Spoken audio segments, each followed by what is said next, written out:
So hello, everyone, and thank you so much for joining the Montgomery County Taxpayers League. My name is Esther Wells, and I am the president of the Montgomery County Taxpayers League. Joining me also is our vice president, Josh Montgomery, and our treasurer, Gordon Brenny, and our board of directors, Ann Hingston, Joan Fiddler, and Lee Henry. So the Montgomery County Taxpayers League, you can check us out on our website at www.mctaxpayersleague.org. Or you can follow us on social media on Facebook, MCTL, or on Twitter at MoCo Taxpayers. And lastly, you can reach out to me, President, MCTL@gmail.com. So the objective of the Montgomery County Taxpayers League is to educate and advocate for county taxpayers like yourself. We support appropriate actions to achieve greater efficiency and effectiveness in Montgomery County government and tax equity for Montgomery County taxpayers.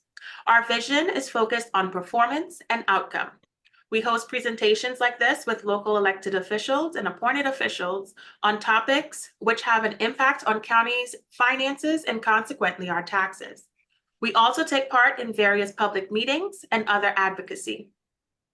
Upcoming events on Tuesday, February 20th at 7 p.m. We will be live at the Rockville Library and on Zoom for the MCPS Budget Palooza. So the Montgomery County Civic Federation, the Montgomery County Taxpayers League, and the Parents Coalition of Montgomery County are joining together to sponsor this year's MCPS Budget Palooza. We will do the deep dive into the FY 2025 Montgomery County Public Schools operating budget. We plan to analyze each chapter and appendices of the proposed FY 2025 budget. Please join us. We plan to answer questions like how MCPS is proposing to spend our tax dollars. This year, the budget is proposed at $3.3 billion. That's about half of our entire county budget. It's up to us, the residents of the county, to make sure our money is spent effectively. The other half of the county budget supports everything else we do as residents, our libraries, first responders, emergency services, roads, bicyclists, pedestrian safety, transit, police, everything else. We do all of that on half of the entire county budget. We need to make sure that half goes to MCPS is spent effectively, transparently, and honestly. I hope to see you there. Let's take a quick pause, and here comes our man of the hour.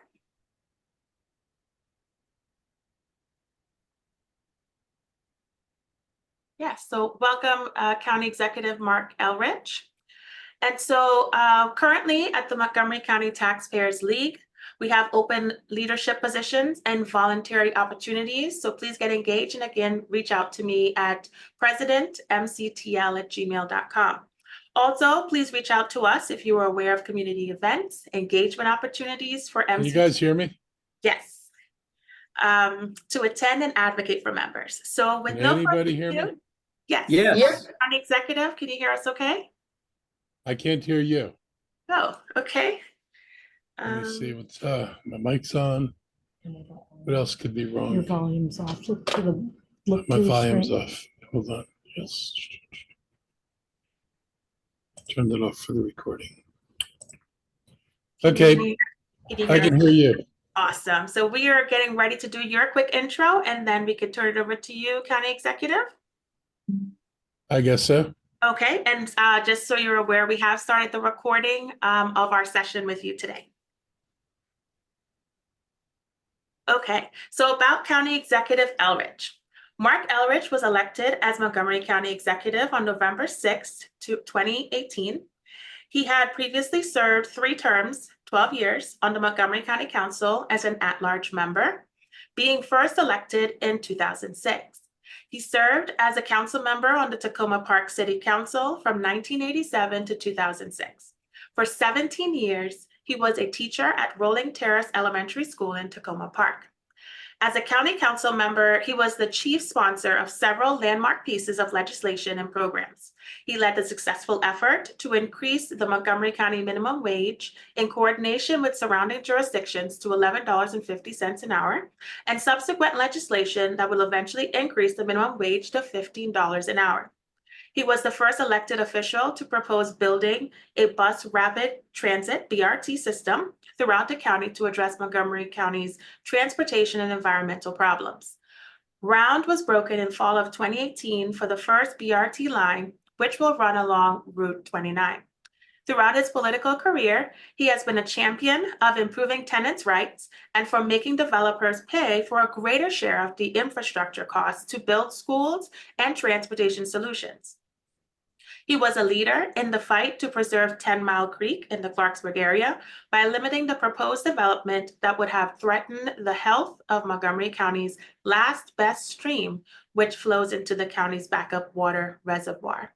So welcome, County Executive Marc Elrich. Thank you for joining us this evening to discuss Montgomery County's FY 2025 operating budget and answering questions submitted from the community. Yep. Hope this meeting is the first of many conversations and engagements. Over to you, County Executive. Okay, so thank you all for giving me a few minutes to talk with you tonight. I'd say, we're in the process of putting together our operating budget. We haven't seen final numbers, but we know that we're going into this pretty healthy. Not only was there no recession, but Montgomery County's done fairly well on the revenue front, and even with the loss of recordation taxes and transfer taxes because of the death of the housing market, we continue to be pretty strong in revenues. We have not had to make mid-year budget cuts or anything else. So we're out of that situation. For years before I was on the council, we got dinged endlessly by the rating agencies for never achieving 10% reserves. By the end, I guess by the third year, including, and we're in the middle of COVID, mind you, we hit 10, 12, 14, now it's about 17% reserves. So we've been able to put together a substantial amount of money to act as a buffer against some of the headwinds. So for example, we were able to replace in this year's budget the loss of about almost $50 million in transfer and recordation taxes by using the reserves to plug that hole. And we do not anticipate a tax increase in this budget. We think we're able to handle this within the resources we have. And so I think, we're in a healthier place than we've been in a very long time. And I'm really happy to be able to do this. It's enabled us, for example, with the reserves to take $50 million added to affordable housing. It's not going to rental relief. I saw that as one of your comments. It's not going to rental relief. It's going to help build affordable housing, and that money ultimately comes back to us. So it goes out in the form of loans, and then the money recirculates and comes back to us. And if it helps underwrite the cost of some ownership opportunities, the same thing will happen. It'll help the money ultimately comes back to the county. We work with nonprofit partners. Last year, we were able to buy a housing complex that was where the rents were going to go up to unaffordability, which is kind of an unfortunately all too often occurrence in Montgomery County. We plopped down $65 million, and Enterprise bought it from us a couple months later, and we got our money back. And we're looking to give ourselves the tools so we can acquire property quickly when the right of first refusal opportunity comes up for buying property.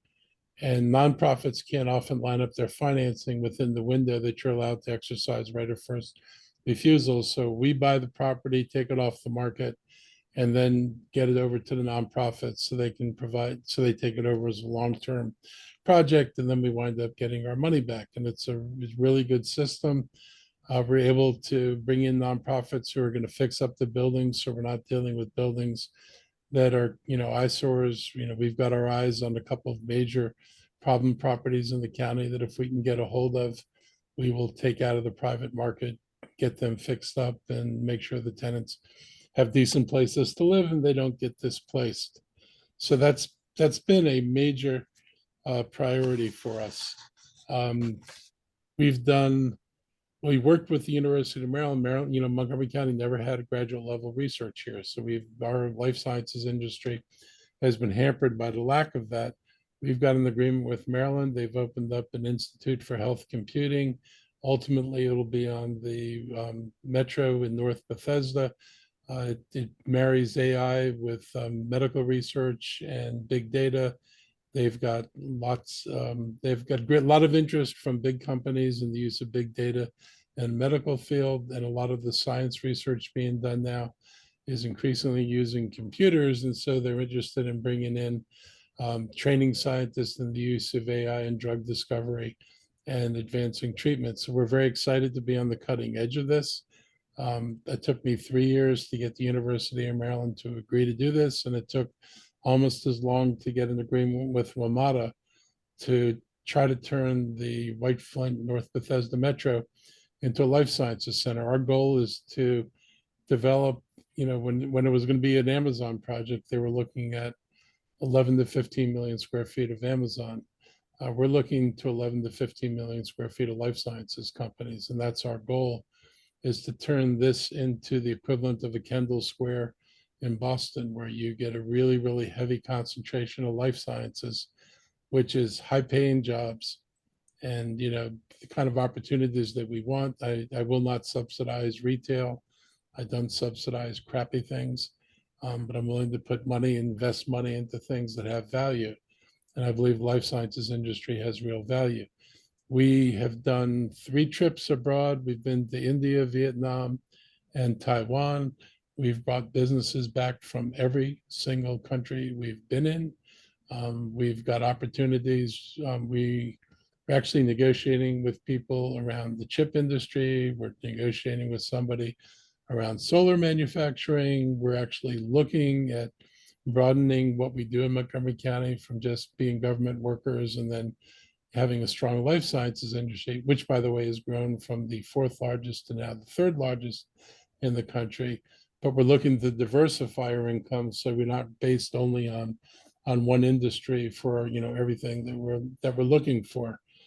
We have, I think, the 2nd largest concentration of PhDs and medical, life sciences degrees anywhere in the world, probably. So, we're well poised to take advantage of the strengths we have in Montgomery County. And White Flint was the largest virtually undeveloped area that we've got along the metro station. You could not put 11 million square feet anyplace else in Montgomery County. We know the Lerner property is actually now looking at life sciences. Every single private developer on the west side of 355 is looking at life sciences. There's a 500,000 square foot lab space going in. There is a new buyer for the old Bellward Farm. They're looking to make it a $1.5 billion investment in life sciences center. There's a major life sciences center going in across from the Home Depot on Shady Grove Road. And David Bramble has bought the Viva White Oak development, and he's talking about life sciences, negotiating with Montgomery Community College about putting a campus on the property that he's going to develop.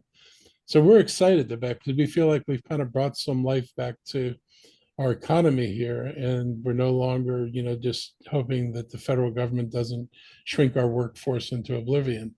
So I feel like, we've moved things in the right direction, and for everybody's, the nonsense I take from people about economic development, I'm all for economic development because I can't pay for the things we need to pay for if I don't have more economic developments. We've been pretty aggressive in pursuing it, but we also make better deals. And I will tell you, on affordable housing, we've gotten better deals from developers than anybody ever got before, because we know how to say no, and we just don't turn over a deal and just say, yeah, we're happy to do business with you. We try to be very, very protective of our assets and get maximum value for whatever it is we're putting into a deal. And I think we've done a pretty good job of that. United Therapeutics, the county has swapped a garage in Silver Spring, so the United Therapeutics can build this new building where they hope to make lungs. And I said it, you heard me right, they are going to manufacture lungs there. And we wind up with a new garage, we wind up with a new fiber hub, we wind up with a new transit head operations facility that needed to be replaced. All that in a swap for our garage in Silver Spring. So we negotiate pretty hard. I'd say we play pretty hard in this game. But I've said this for years ago. I said, Montgomery County is like the gold mine. And, government ultimately controls the keys to the gold mine. And so we're trying to charge the proper price of admission because at the end of the day, they're going to make a lot of money and we want, the county to make money. And the big thing we're pushing is Montgomery County is not able to tax the commercial sector the way they do in Northern Virginia. Everybody envies Northern Virginia. Why aren't you like Northern Virginia? Why aren't you doing economic development? Northern Virginia has massive taxes on commercial property that do not exist in Montgomery County. Montgomery County's tax rate on residential and commercial is $1.04. And if you go to Fairfax County, it starts at $1.9.5. If you're commercial property, every square inch of commercial property in Fairfax County pays another 12.5 cents. And on top of that, if you develop in Tyson's Corner, your total tax bill goes up to $1.50. We don't have anything like that in Montgomery County. 0.7 cents of the sales tax goes to transportation in Fairfax County. We have no tax on transportation. There's a business, it's called the BPOL tax in Fairfax County and also the Northern Virginia counties. They collect $200 million from the private sector that they're able to spend in Fairfax County. We have no such tax in Montgomery County. So the result is over the years, the tax burden shifts, I think, unfairly toward the residential side, as opposed to getting more money out of the commercial sector. And our goal, and I think there's a lot of support for this now in Annapolis, because when the governor said there's no money for the transportation, everybody realized we're not building any projects. Nobody's building any projects. So we're dead in the water, and Montgomery County will be dead in the water. So there's now a movement to give all the counties, like they have most every places in the United States, counties have a local taxing authority. They're looking to give it to us. I've asked that they allow us to split the residential from commercial taxes. Right now, if we wanted to raise money for something, we'd have to pass a general tax that affects homeowners and commercial property. We want to split it so we can do zero taxes on the residential side and focus the taxes primarily on the commercial side. It has big implications for our capital budget because schools are in the capital budget, but they compete against the metro entrance in Bethesda, they compete against BRT projects, all those things.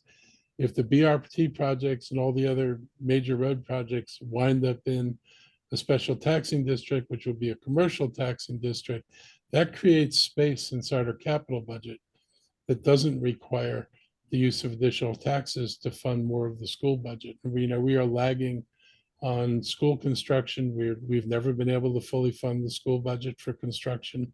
We can't do it this year any more than any other year. We're leery to spend 1 year money. We've avoided taking our reserves and spending it on things that have year after year implications because there's no guarantee I'm going to have this money year after year. So we're putting it on things where we know we can plug holes right now, and we will not have to come back next year and say, I need more money to fund what I started last year. So we're trying to take a very careful approach to this. And we're also supporting an increase in the cap on income taxes, which also requires us to reduce income taxes for people, which I really like. So we're going to get the data from the state on income breakdowns at different levels. It's only broken down up to $500,000. And after that, it's everybody above 500. We're looking to be able to provide tax relief to all or most residents to varying degrees and concentrate whatever increases we have in the higher brackets, but not visit them on people in the lower brackets or kind of middle class brackets. And again, this is important to you because as Kerwin goes forward and the school costs mount, Montgomery County was caught last year because we were already at 3.2, which is our income tax limit. The only place we could get money from to fund the schools was in the property tax. And if we can have a more equitable property tax that's distributed in a progressive way, then we're not stuck only being able to go to the property tax. We could have done something on the income tax side. So we're looking to do that and to give our residents some relief from having to go after property taxes all the time. As far as more long-term relief, I'm interested in looking at legislation that would allow a resident to cap increases on their tax bill if they, if they're in an income brackets or in brackets where additional taxes are a burden, that you could basically bank your additional taxes. And so if your taxes went up $300 and that puts a burden on you, you could bank the 300 and the county would collect it when you sold or transferred your property, but you wouldn't have to deal with it during while you were in the property. And hopefully we can get the legal department will say we've got the authority to do that, and hopefully the council will pass that, because with more tax flexibility and the ability to change things in these other areas, we should be able to come up with a more equitable income tax structure. It's hard to put progressivity into property taxes. So, for us, the best way to do that is to provide relief in some of these other areas so we can find the funds to be able to do this. I'm, so like I said, I'm pretty excited where we are. We produced 1,300 units over the last 4 years, remembering the 2 of those years were COVID years when nothing was getting built. So that's a pretty good number of, affordable units. We preserved almost 2,000 affordable units. And so those are people who are not going to be, put out on the streets. And I was very happy that we did the rent stabilization bill. It's still too high. 6% rent increases are going to displace people over a relatively short period of time. I'm hopeful at some point the council revisit that and drop the rent increases to inflation. And so the landlords can get inflation increases. The other thing the bill allows, and that we supported, we do this in Tacoma Park, where I'm from. If you're doing capital improvements, you can get a rent increase for capital improvements. If you have to make repairs, if you're buying a property and you think you're not going to be able to live with existing rents because you need to do work on that property, and you want to know whether or not you can get the adequate rent increase, you can actually get a rent increase prospectively, such that if you bought a property and said, if I buy this and I do these repairs, what's my rent going to be? You'll know that if you do the repairs, you're going to get the higher rents. So you can actually pay for the repairs you did. So we're trying to make sure that people are left whole. We're doing, I'd say, a lot on climate. We're buying a lot of electric buses. We've got, some of the country's first electric grids, and the grids are working out pretty well for us. A lot of this has been paid for on tax credits, and so as long as those tax credits are out there, we're continuing to go after tax credits for everything we can possibly get. Speaking of credits, the county, there was a lot of spending we did during COVID that was eligible for reimbursement. We are just getting another tranche of $44 million. We've got 100 million still outstanding. We expect to get a large chunk of that approved. So unlike some jurisdictions, I won't say which one near us, that's received zero reimbursement for the tens or hundreds of millions of dollars they've spent, we've gotten, hundreds of millions of dollars back for what we spent. So we've been very aggressive. I think I have a really good, strong physical team in the county. I think Rich Madalino and his leadership has been really strong. We have been you don't get the 17% reserves by spending money like you're crazy. We have not looked at this and saying, let's just spend it on things because we've got the money. We're trying to preserve it. So, we were prepared for a downturn. We anticipated with this money that if the recession ever materialized, we've got enough money in the bank. We don't even have to get into go below the 10% level. We'd be able to handle a recession and stay above the 10% level. And hopefully we've got enough in there that if commercial reevaluations come in because of the vacancy rates, that we can, hold that off until the market recovers through, having the reserves that we've got put away. So we've been treating our reserves not like this is a happy moment to spend everything, but we're trying to treat them as we know there's some headwinds ahead in the commercial real estate market. So making sure we've got some room to handle the commercial real estate market. So I'd say, I feel like, we put the county in a pretty good place. Our police, we had a signing bonus for police at $20,000. It's probably the biggest thing we struggle with. We're down, we'll be down almost 200 officers unless recruitment changes. So we've raised police pay. We've raised it. Those are the folks who got double-digit raises. We've put in the bonuses for hiring. We are going to eliminate the college requirement because people don't apply here. You got a high school degree, you can get hired almost every place else in the country except Montgomery County and a couple of other places. We've hired the recruiting firm that Fairfax County hired. They were able to recruit and they got 50 new officers last year. It was a big increase for them. We've hired them to work for us on recruiting. Our goal is we can do as many classes as we can recruit people. So there's no limit on the number of people we're recruiting. We're recruiting everybody we can possibly bring in here. Unfortunately, a lot of people who try to transfer here are running from something. And so we've had a lot of transfer applicants. We did not hire very many of them after background checks. But I'm not interested in somebody else's problem. And, you all deserve better than that. So our goal is to get the department up to staffing and get that done in a reasonable length of time.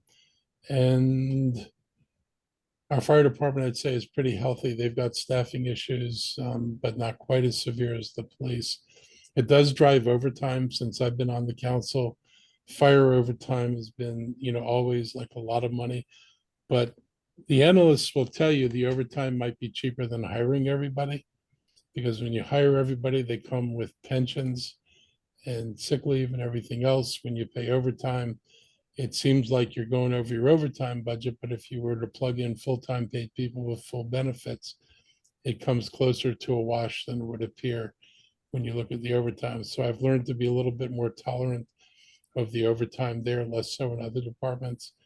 We're pretty aggressively hiring, but we're faced what everybody else is faced with. There are some numbers we realized that look like they've been vacant a long time.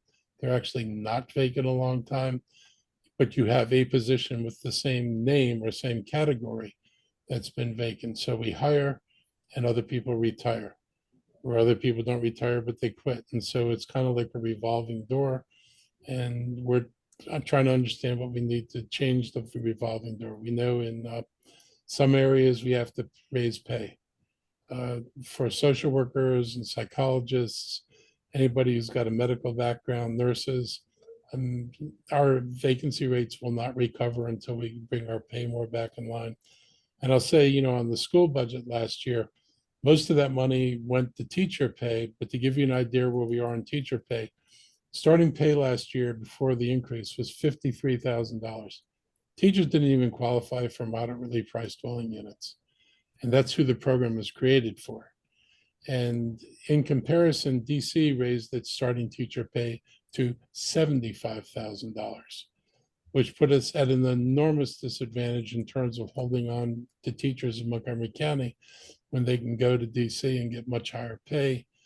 By 2026, all school systems in Maryland will have to be starting at $60,000, which is not good for Montgomery County because it means we have to be higher because we're the most expensive place to live. So if you can go to the Eastern Shore or Carroll County or any place else and get $60,000, and all you can get in Montgomery County is the same pay, then you're not coming here. So we know that pay here is going to have to go up above the pay in the rest of the state.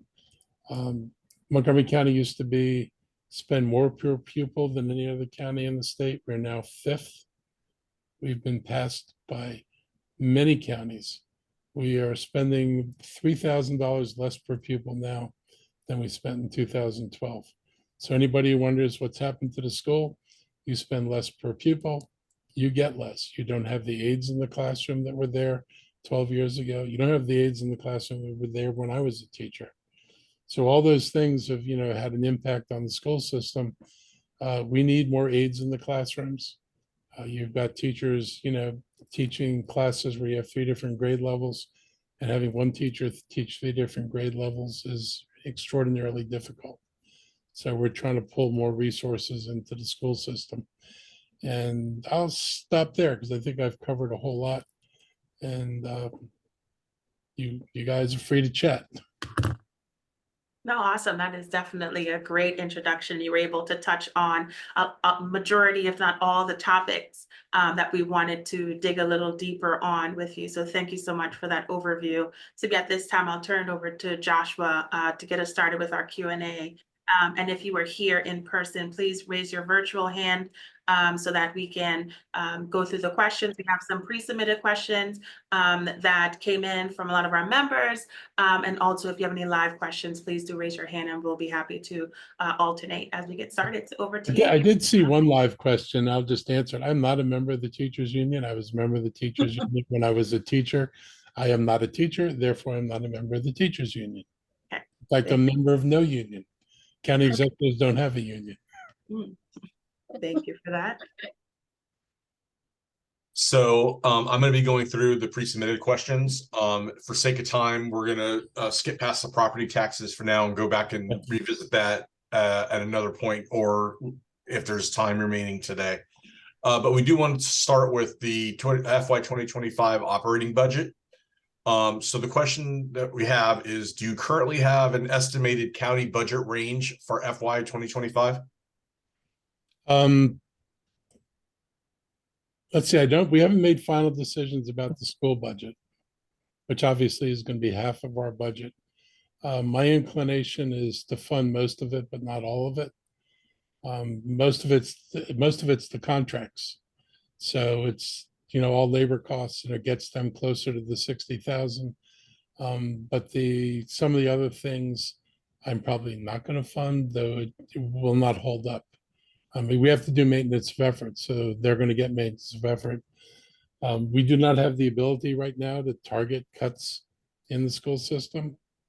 Unlike any other department in the county, you can tell somebody, we don't want to fund this program, we don't want to fund that program. I will make cuts and I'll tell them what I don't want them to fund. And hopefully the council will reinforce that. And hopefully the school system will actually not fund the things we want them to not fund. There are things there that, and we've talked with, I put a lot of stock in teachers, and I will say that despite all the antipathy to teachers do not dictate any policy in the schools. They don't dictate curriculum. They don't dictate discipline policies. All these issues that I think are problematic come out of school administration and people who are actually not teaching. So it bothers me when people go off on the teachers, like this place is a mess because of the teachers. It's a mess because we keep following trends and doing whatever somebody says is, the next best thing. You'll be happy to know they're going back to phonics, only because they can't call it phonics. So now it's science of reading. Science of reading. This is the kind of crap that, they're acting like they did. And somebody made money on books talking about the science of reading when you could have gone back to my elementary school in DC, where we learned phonics in elementary school, and taken any of the books I had in 1956 and learned phonics from them. So, this is one of the problems, there's this constant recycling of things and not in a helpful way. On our own budget, we have last year's labor agreements. This year's labor agreement with the fire department is going to stay close to inflation. I've been pretty insistent that COLAs match inflation. People get steps. I'm not interested in COLAs that, go above the inflation level.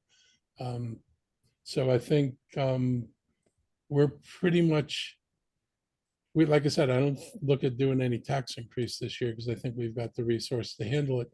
And we will not be using reserves to pay for ongoing operating. I have been trying to get a change in the, what's the name of the program? OPEB? It's retiree, what's supposed to be the retiree benefits plan. OPEB. OPEB, because you all been misled about this. No money gets spent out of that fund on anybody's retirement. This money has been going into this fund, which has hundreds of millions of dollars in it. And every year you pay the actual benefit out of the operating budget. So you're putting money in the operating budget to pay for the benefit. And then they're putting money in this fund so that some year, 10 or 20 years from now, that council will be able to use the interest in the fund to pay the benefit. So you're paying for that. And we've tried to ratchet that back. And we argued last year to at least reduce it so you're at 70% of what you think you need to fund rather than trying to get to 100%. This is not a pension. Any changes in federal health care that are likely to come, like some of the drug policy changes that the Biden administration made, are going to reduce long-term healthcare costs. So those things need to be factored in. So we're kind of like, you don't really need to put all this money there, and you're paying for things twice. And so last year I told the council, if you were to let me keep $40 million out of the OPEB fund, we would have reduced taxes by 2% over what we proposed. If I could have taken $22 million out of the schools, tried to create their own reserve fund, which they're not supposed to have, that would have been another penny out of the taxes. So there were ways to get the lower numbers. And we're going to continue to see what we can do to do that. But like I said, I think you should look at last year's number and figure something pretty close to inflation plus maybe a point or two, but somewhere in that range. Not everything goes up by inflation, obviously. Fuel costs for a long time did not go up by inflation. Any property the county rents, since we're a tenant and it's not empty, it's not going up by inflation. It usually goes up by more than that.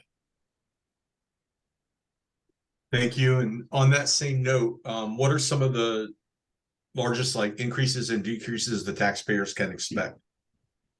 So we really haven't looked at any large increases right now. I mean, I think, you'll see an increase in the budget for dealing with LGBTQ health needs in the county, because it's kind of been very, very low in the universe. But again, you're not talking about, millions of dollars, but you're talking about some hundreds of thousands of dollars in an increase. The scariest increases are going to be in stormwater management, because the existing storm sewer system is not adequate for climate change. And so our storm sewers are absolutely getting swamped. And we're faced with, houses having flooding they never had before, streets getting flooded they never had before. So we're looking at, we've brought in a hydrologist and doing a study of all the watersheds in the county, because we don't want to go out and fix the place where the water is pooling unless we understand how the water got there and why isn't the water going past there. So we're doing hydrological studies of all the sheds, starting with the big Sligo Creek shed.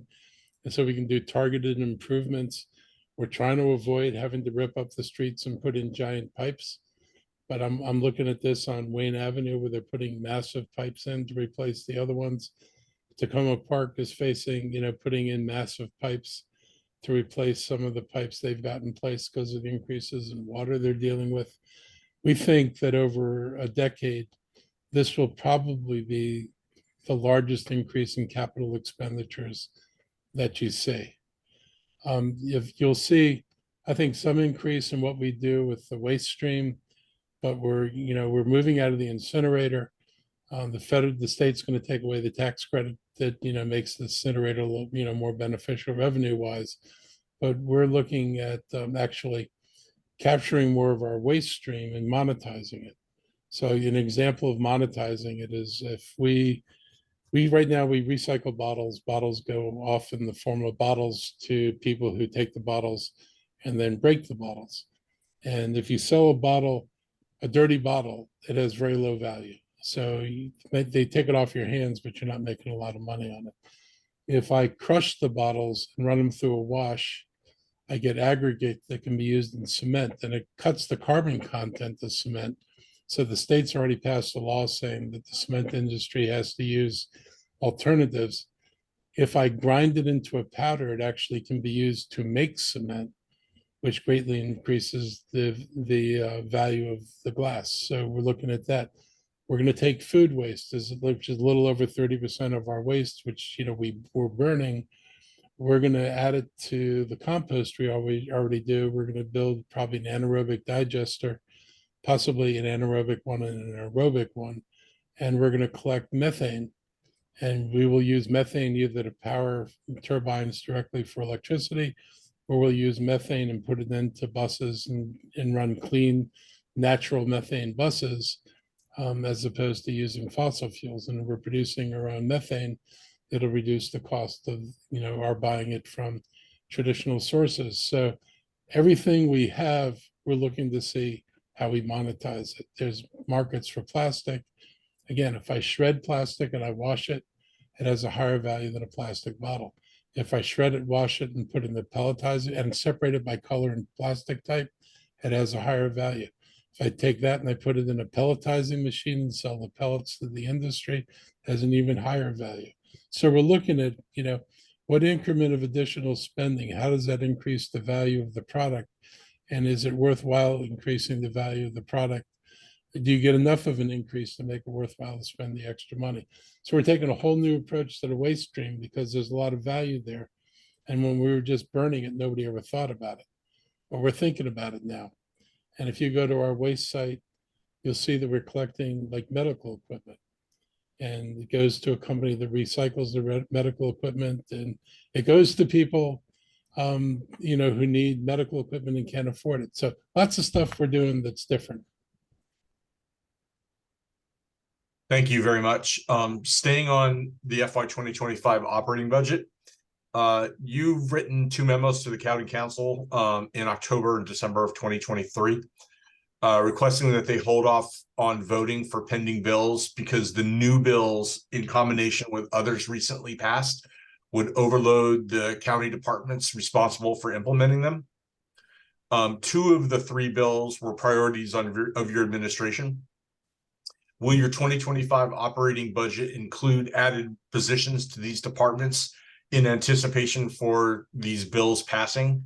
And we're talking about Bill 6-23, which was introduced by Councilmember Jawando, regulating the renting out of pools, backyards, and other private property by owners at an hourly rate.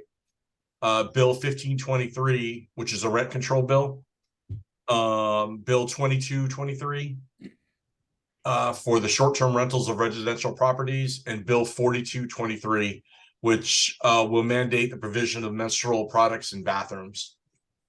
Well, it looks like the last one's going to pass. We're trying to not be in the enforcement business because I don't see any way, other than a complaint-based system, we don't have inspectors to go around and inspect every public bathroom in the county to make sure it's got menstrual products. Or hopefully, the owners will simply comply like some of them are already doing anyway, and not make us get into the enforcement business.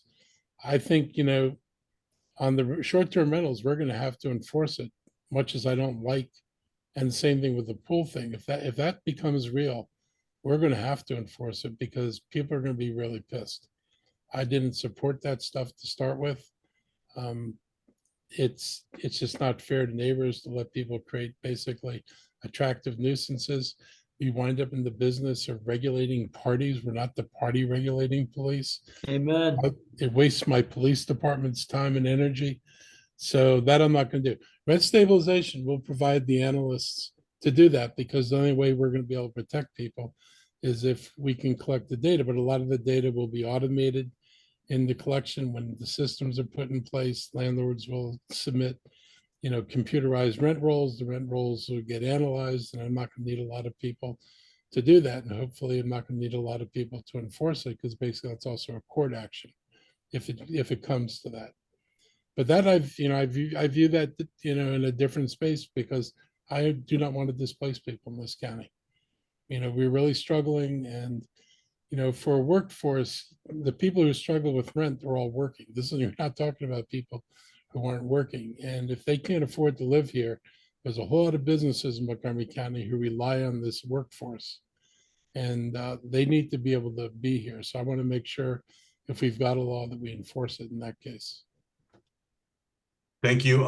Staying on this question, I'm going to turn it over to Stacy Sauter real quick because I know she has a question on the same topic. It's actually a comment with regard to Bill 4223, sir. I testified before the county against it. Was it, I guess, in December or November or January. And the one thing that has been overlooked in this is the fact that tampons are considered by the FDA to be a class 2 medical device, along with items like syringes and blood transfusion devices. And so you have the issue, which has to some degree been contained for the toxic shock syndrome, but it is still a threat. And so if these restaurants and other organizations are going to be required to have tampons, they may not know, first of all, about recalls that happen. And so if a woman gets a tampon, say, for example, back in 2011, when the Kotex company had tampons that were contaminated with metal and bacteria, and they had to recall them, and the shipment that they were sending off to be destroyed was stolen and then sold at retail level. So people might not know that they're getting a faulty product. And if a woman gets sick from that and she goes to sue someone because she got it for free from a restaurant or one of your facilities, who do you think might get sued first in this equation? And then the taxpayers might end up putting a certain portion of that. Stacy, could you send my office a copy? Yes. Of the testimony on that, because you made me think about, since it's a product with blood, and if I was doing something with blood in like when you go to a clinic, that stuff's not supposed to be handled by anybody because it's potentially dangerous. And I don't know if people have thought about what that means for workers cleaning bathrooms, potentially with products that are bloody. Well, in my testimony, I did not include that information in it. I did do a follow-up editorial that I sent to the Washington Post that they did not publish, but I'm happy to send that to somebody in your staff to let them know, because the FDA on those class 2 medical devices, it's something, even like wheelchairs, for example, contact lenses, anything that has prolonged contact with the body is considered a class 2 medical device. So the liability is there. So you can send it to my office, send it to harriet.quinn@montgomerycountymd.gov. I will get it to our attorney and ask him what he thinks, because, I had not thought about the blood implications, and the blood implications are real, aside from the defective product implications. Thank you. And thanks for raising that. Moving on, the next topic is pertaining to WSSC. WSSC is asking for a fee increase and a change in the rate structure. Last council, T&E committee meeting stated that the CEs of Montgomery County and PG County to meet and discuss the requests. Can you provide us with an update on those conversations and what ratepayers can expect in terms of increased WSSC fees? I don't remember what the number they settled on. It was less than what WSSC wanted. And Yeah, I know they asked for like 11 or 12%. Gordon, I know you followed I it. want to say 9 or 9.5 or something like that. But WSSC is one of these organizations that's in deep trouble. It's Right. their systems that are failing. And I would argue that over the years, had they properly charged developers for what all this stuff cost, we wouldn't be looking at this stuff today. But they didn't do it, and it all comes back to us at the end of the day. So it is what it is. I'm not happy, but also we can't have the system fail.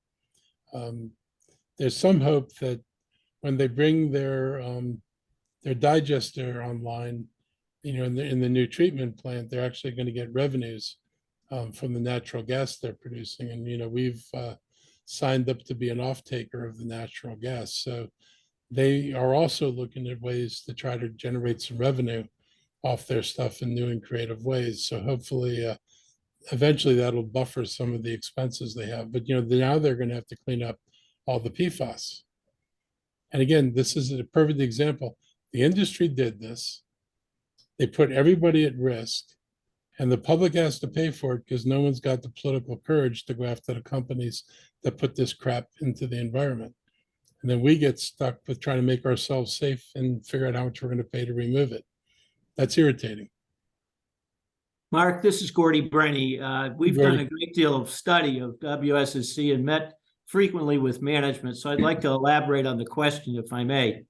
As you probably know, the last cost of service study was done in 2016 as a result of a lawsuit that found that WSSC rates were discriminatory. That was the conclusion by Right. the Public Service Commission.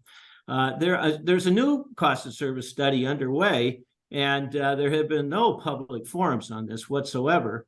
But there are major increases to fixed fees as well as the rates, as you indicated. 9.5% seems to be the consensus between the counties. But I would point to you, sir, the fact that WSSC has not cut any of its operating costs since 2003. I would further point out that our water rates are double Fairfax County, and they discriminate against families of 4 or more people. That's a couple with 2 children. We would love dearly to see WSSC cut costs as well as raise revenues. I'm not sure they can cut costs, Gordy. And I'm not, I mean, they would, to cut costs, they would reduce maintenance. No, that's not true. In fact, the So what would they- delegation So in what would they do? 2021 Okay, reported that WSSC's costs are the highest in the region among water and sewer utilities. That was our delegation at the state level, 2021. but even if it's the highest, that doesn't mean you can cut costs. Would you have suggestions as where they could cut costs? Yes, we have made those repeatedly to management and to the county council. They have now deferred to you. You have seemingly agreed to a 9.5% rate increase, volumetric, as well as a fixed fee increase. And what I'm saying is it's time to look at costs. Well, even if they looked at it, they're not going to get any relief this year. But if you can tell me what you think you're looking at or what you think you've We'd seen, love to follow up with you. I will look at it. I'm not shy about that. Thank you, sir. Great. Moving on to MCPS. The MCPS superintendent is requesting $157 million increase in the FY 2025 operating budget, which is 5% over FY 2024's level. Right. The increase is primarily coming from local and county taxpayers, 166 million, and only 10 million from state aid. Yep. What are your thoughts on state funding, the mandate for, is it Maryland Blueprint? Yep. I'm like everybody else down in Annapolis. When we go down there, we wish the state were kicking in more money. I mean, the numbers are higher than we thought when the blueprint was being talked about.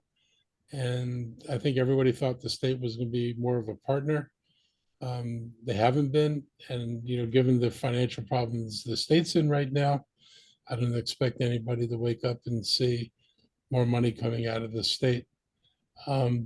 Their increase, like I said, it is mostly the second year of their contract. And the other part of it is last year, the council, instead of adding the extra taxes I wanted, told the school system to spend $40 million of federal money on permanent salaries. In other words, they hired people and increased their staffing that they needed. And the council didn't disagree they needed the people. They just said use the federal money. This year, there is no federal money. Everybody knew there was no federal money this year. So this year, that bill comes due on the county government because we are the source of that money.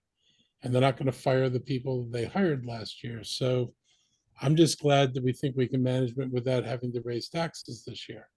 The fact that the economy has been as robust as it's been, despite the weirdness that's going on out there in housing, we are able to handle it. But this was not the school system's doing, it's the way they structured the increase last year. Spending the federal money only meant they were going to they had to go after the county this year. And almost all of the money is tied up between those two things. And then there's, some millions of dollars, maybe 20 that's outside of that category, but most of it's in those two categories. Do you think there needs to be a delay in the implementation of the Blueprint for Education to help counties, including ours, afford the mandate? I think the biggest part of the two biggest parts of the mandate for us are going to be the wages, but I think to be competitive, you're gonna have to do it anyway. And if I'm staring at the district as my neighbor, I've got to move no matter what the rest of the state moves, because I've got to deal with $75,000 next door. If it's some of the other things in the blueprint, early childhood education is a big part of the blueprint. And we have yet to see, I know Moore's talking about putting more money in early childhood. We'll see what that comes down to. The school systems are supposed to split, well, they're supposed to not try to gobble up all the childcare. I am discouraging them from becoming the primary childcare provider because they'll only do it for 3 and 4-year-olds. If they do that, then all the providers who count on 3 and 4-year-olds to offset the cost of 1 and 2-year-olds will be put out of business, which means somebody else is going to have to step in and massively subsidize that. So we're trying to discourage the schools from taking the system out of balance and doing too much in early childcare. But I don't think you're going to get much relief, and I don't think. I think bigger things for Curran are going to come, but they may affect some of the other counties more than they affect us. You know, this county's done a lot of stuff before other people did it. And that was one of the reasons when we looked at Curran originally, it was like, well, we're doing this already. That's a non-cost item for us. So I think we're going to escape some of the things that other people are finding really problematic. So we have a related question in the chat. Why did the county hire so many who should have been only temporary, since the money from federal government was only one time? Because they needed the permanent positions. I mean, my tax increase would have paid for the permanent positions. This would require taking people out of the schools and the school system that already has over 200 teacher vacancies, can't find substitutes, and lacks, you know, some bus drivers, mostly, fortunately, that's been taken care of, but also aides. So I'm not interested in, you know, collapsing the school system here. This is probably underpins your property values. It's probably, you think of it this way, it's probably the most important investment you make with your tax dollars. And if that investment doesn't pay off, and if you create greater difficulties for the schools to perform, and I've already told you, we've already reduced them $3,000 from where they were in 2012. It does not bode well for a school system. I don't think you want to undermine them to the point that people begin thinking, why, you know, why are my kids in these schools and why does it cost so much? Do we have the ability to utilize legal cannabis sale money? I only Or the wish, I mean, MCTL? I argued for letting the county do what it does with liquor stores and sell the pot ourselves. Because we would have kept all the profits and all the taxes. We could have given the state a share of the taxes. But I don't see, you know, this becomes our issue in terms of the consumption. I would like to have had the revenues. I could have put that money in the mental health field. I could have put that money in schools. There's a lot of money out there. And the argument was that because it's still illegal by the federal government, the county can't get involved in the sale of this stuff. But I'll tell you, if at the moment the federal government says that it's okay, I'm going to go back and ask for authority, because the liquor department in Montgomery County, it saves you 2 cents on your tax bill. You know, they are plus between 35 and $40 million in revenues over all their costs, including retirement benefits. So, you know, and I've been trying to drive them to look toward trying to achieve $50 million in terms of profits in the liquor industry. I could have easily done that in the pot industry. And that could have saved us a lot of headaches going forward. Thank you, sir. Staying in MCPS, would you or your office support a dedicated Office of the Inspector General reporting to the Board of Education to evaluate risks of internal control failures, follow up with corrective actions, and supervise the annual financial audit, investigate fraud, waste, and abuse? I support an independent IG. I'm not sure who I want it to report to right now. I might want it reporting to the executive branch. You know, the school board is a part-time board. And so their ability to, you know, do the kind of detailed work that, you know, the context I would give you is the county council handles a $3 billion budget because the school budget really doesn't count. And each council member has like 4 or 5 staff members, and there's a floor of analysts, the Office of Legislative Oversight, that serves the council. The Board of Education is served by nobody. And so you've got them looking at the $3 billion budget with no staff to help them analyze the budget. The only information they get is the information that comes out of the superintendent's office. So you've got analysts, but they're analysts who've already made up their mind about what they want the school system to do, and there's no independence. So if I was going to give the school board an IG, I would want them to be full-time school board members who actually have the time to dedicate to the job, and I'd want them to have some staff so they've got staff that can do be analysts, because even if they're school board members, doesn't make you an analyst. It just makes you a school board member. So I agree with you in principle, though. I would gladly have that in the executive branch, because I think, and I'd like to do the same thing, frankly, with park and planning. Most definitely Parks and Planning. Yes. Moving on to another topic, in transportation, we saw cuts from MDOT and projects that impact Montgomery County. You mentioned that we are unable to do anything because of how Maryland laws are designed. Can you talk about the impacts to Montgomery County and what can be done by elected officials at the state and local levels and residents to push for expansion of Marc Brunswick service to others that were cut? So almost all the county local stuff got restored. The big cut to ride on got restored. The governor put a ton of money back into the budget for the county. So most of the stuff we were worried about that was going to show up in the budget is something I had to replace. That's been handled. The bigger question is, where the state goes from here. And this is where they're looking at, and discussions are being had about how the state's going to raise money, because the $3.5 billion was kind of fictional.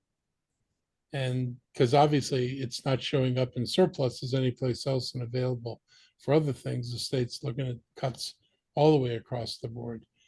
So, we've worked very hard, and the other county executives supporting this, to get the authority, which would take us out from under some of this problem. But the rail is something you need the state to do. The county doesn't control the rail lines. It's a combination of federal and state controls. We wish it was more like the Virginia system. There's no reason that we can't have a train that runs from Fredericksburg to Frederick. And that's the kind of stuff that would be possible if we had some rational, policy making, both at the state and the federal level. But the federal government's got to be willing to put money into it. It's kind of hard to ask the state to do what we want on the Brunswick line. Means adding a second whole track to this system, or a third track to the system, and that's a real problem.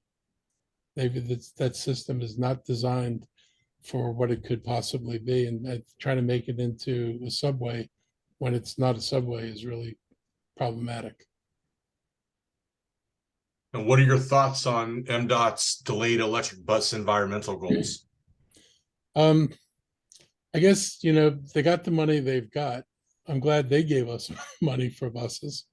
I think, we've been a little bit more advanced on this because we've put in the charging station. We've demonstrated an ability to do this. We've been able to monetize federal programs to help us do it. I hope that the state figures out, once they reapproach what funding they're going to get for transportation, that they actually prioritize that. Because I think there are other opportunities in the state to do this. We're looking at not just electricity, but hydrogen. One of the things that's possible, I mentioned the digesters before in terms of food waste. It is possible now to yield hydrogen out of food waste by a different combination of either bacteria or a fungi. And because I'm nerdy and I spend way too much time on the internet and then I write people letters, I've been trying to gather information about what's out there and what's ready for market and what's now in the study stage. But I think, food and hydrogen could make a really potent combination in terms of the ability to clean up our bus fleets, all of our transportation fleets for that matter. So I'm patiently hoping the state gets its total transportation house in order. As long as they don't ding us too badly, we're going to continue to do what we can do, because I think, we're a pretty good model for a lot of people right now. Thank you. Question from the chat, regarding the BRT expansion. What assurances do residents have that lanes will not be removed so that there's no repeated issues, like the bike lanes on Old Georgetown Road or the bus lanes on Veers Mill that have caused major snarls in traffic by reduction of lanes? So this is something we're looking at. My problem with the bike lanes is nobody uses them. If you're going to take away a lane from traffic, and you're not replacing it with something people are riding in lieu of driving their cars, that's a problem. I think as we build out the bus lanes and we can actually get someplace, I think one of the problems is sporadic implementation of bus lanes isn't really inspiring to people, because you ride for a little bit and then you're back in traffic. But as we build out, a true system, and 29, even though the previous administration said this is our first BRT, something in running in mixed traffic from New Hampshire Avenue to Silver Spring is not bus rapid transit. It's just a bus stuck in traffic. So we're looking at a combination of things. One is median strips. We're also looking at a lot of single track systems that don't require that you can stay in a 10-foot median strip. And if you think about Montgomery County traffic, and I know you all experience it, it is north to south and east to west in the morning, and it's south to north and west to east in the evening. And so where we've got median strips and we can't get enough for 2 lanes, we're putting in a single lane. And so a bus would use the guideway in the morning to go south. It would use the guideway to go north. Buses would go in the regular lanes because the regular lanes are traveling the speed limit. And so they'd be able to drive and access the same stations. And, this is one of the innovations that when I started on this project in 2000, I want to say 8. This is when we first laid out a system, and we looked at all the origin destination pairs. In the origin destination pairs, where cars start and where they end up during the day. And we looked at all the origin destination pairs. We figured out where we needed to bring in the buses. And then we looked, if we didn't have enough room for 2 lanes, what roads had median strips where we could do single reversibles. And I think single reversibles are going to be a major part of this system. There are other jurisdictions. I know Cleveland uses single reversibles. There's Eugene, Oregon uses single reversibles. And I didn't want to build more lanes than I needed. I didn't want to take more property than I needed, because taking property costs money. So we've done everything we can to try to maximize peak direction efficiency and minimize the cost of building the thing. So I think you'll see a lot of innovative stuff as we move forward on this. We have another hand raised, Stacy. Yeah, just real briefly, back to the bike lanes for a moment, that I noticed over on Nicholson Lane in Rockville that there's a newer building over there near where the Home Goods is. And on the sidewalk there, the sidewalk is green and it's divided in 2, and part of it is for pedestrian traffic and the other is for bikes. And I was like, golly, if they were going to do those bike lanes, why didn't they do something like this where you didn't have to give up one full lane of traffic on either side of the road? And I love to bike ride, and I never ride on the road if I can avoid it. I'm always on the sidewalk. That seems like a much safer alternative than what the current system is. Because this system was cheap. Mm. It was painful, but it was cheap. And so you would have had to, I've looked at that myself. There are places where you could easily widen the sidewalk on Old Georgetown. There's some places where you're going to be in somebody's yard, though I don't know how far the right of the way goes. Sometimes the right of way goes beyond the sidewalk. And if there were 3 or 4 feet, you could have grabbed enough to widen the lane. I personally would prefer to do that. But, the thing that, that irritates me a little bit about Old Georgetown is there is a bikeway that's been built from Bethesda to Pike and Rose. And it's between Old Georgetown Road and Wisconsin Avenue. It's the old Bethesda Trolley Trail. It has bridges that cross the Beltway and I-270, so nobody has to go across the interchanges, which is really incredibly dangerous. And I don't know, and I've asked my staff to look at where the roads are wide enough to add a bike lane, take bike lanes and run them as feeders down to the trolley trail bikeway, and have people, if you live in Old Farm and the neighborhoods on the west side of Old Georgetown, go down to an intersection, cross the intersection, and then get on the continuation on the other side of Old Georgetown. And you can do the same thing on Wisconsin till you get to the bikeway. And if you want to go to Bethesda, ride your heart out down to Bethesda. It's a much more pleasant drive.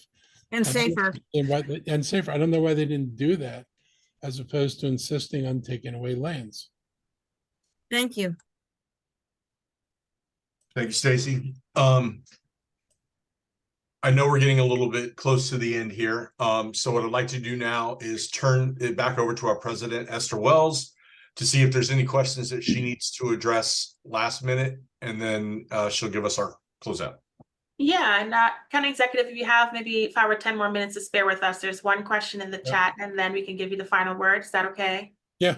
Awesome. And so we have a question from Jeremiah. He said, some of the energy initiatives you mentioned seem like they would be expensive to implement in terms of energy, fossil fuels, and money, and may only make sense if there are significant federal tax credits involved. Are you taking into account the possibility that these tax incentives may not be there in the future, especially if there is a change in administration? I mean, you take it into account as best you can. We're going for all the federal dollars we can get now, so we can get as much of it into our programs as possible. But I'll say that, flat out, not dealing with climate change is going to cause enormous costs going forward. We're already seeing it, and it's only going to get worse. I mean, I don't know how much attention you paid to the news about the Antarctic and how much of ice is melting, or the Greenland ice melt.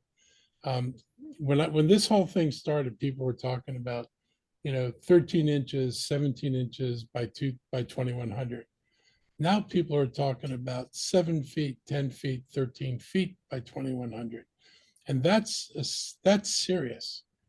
And the climate effects, if enough of Greenland, if enough of the glacier melts there and puts all that fresh water in, the cold fresh water, then this thing called an Atlantic convector, it's basically the Gulf Stream.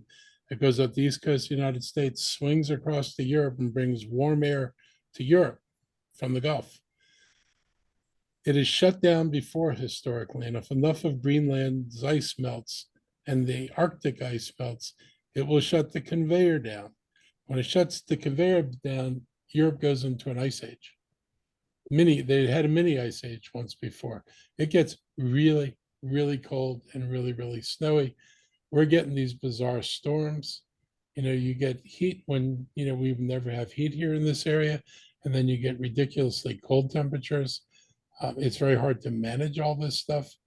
To me, there are enormous costs out there, either way you do this. But the problem with not dealing with climate change, you're just piling on the future costs. So I feel like you got to bite a bullet and do as much as you can. We're doing as much as we can. You notice we haven't broken the budget. We haven't gone out there and done something and said, you all are going to have to pony up $1 billion to deal with this right away. We're trying to manage it over time. We haven't given you a $1 billion bill for the stormwater. We're going to try to stretch this out as long as we can stretch it out, and minimize the impacts. But there are going to be impacts on everybody's budget, no matter how you sort this thing out. Thank you for that. And thank you for your time this evening. And thank you everyone for joining. Really appreciate you, County Executive, for all the work you're doing and for stopping by and speaking with the taxpayers and really listening and being welcoming of our viewpoints and the follow-ups that we have. We really appreciate you listening to us. And so maybe I'll turn it over to you to give you the last word. Let us know, how can we help? How can we work with our members and community members to really support things from as we go into budget season? So hopefully things like when we pushed to get the separate, separate the tax rates and be able to do commercial and residential separately, to be able to tax, do special taxing districts so we can actually build infrastructure, using, the money from people who basically are going to benefit from all the, the taller buildings. I mean, imagine what would have happened if Metro had put a tax on all the land within a quarter mile of where they were going to build metro stations in order to pay for the infrastructure of the metro. Instead, the public paid for all of Metro, and now you're being asked to pay to operate it. And the people who made their fortunes building, 200-foot buildings on top of Metro wind up not having to pay for the infrastructure that made them rich.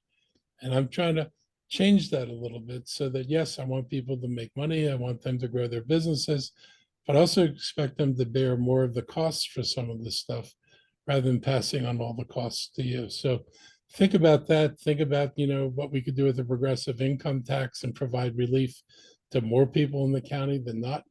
Well, like I said, we're obligated to reduce taxes in some brackets. We are absolutely going to do that.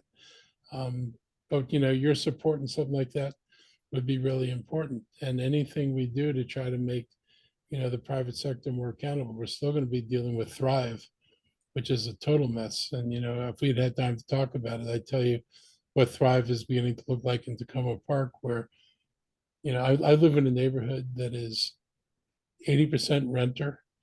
And there's not a block in my neighborhood, maybe one that doesn't have an apartment in it or an apartment building. And where there were 3 apartment buildings or 4 apartment buildings on a block, they're proposing to knock them down and build 50-foot buildings. This is after they said, we want apartments in neighborhoods that are the same size of the homes. So here we are with 4 3-unit buildings that are the same size. And they're saying we want this knocked down in 50 feet. So this is what's coming to you.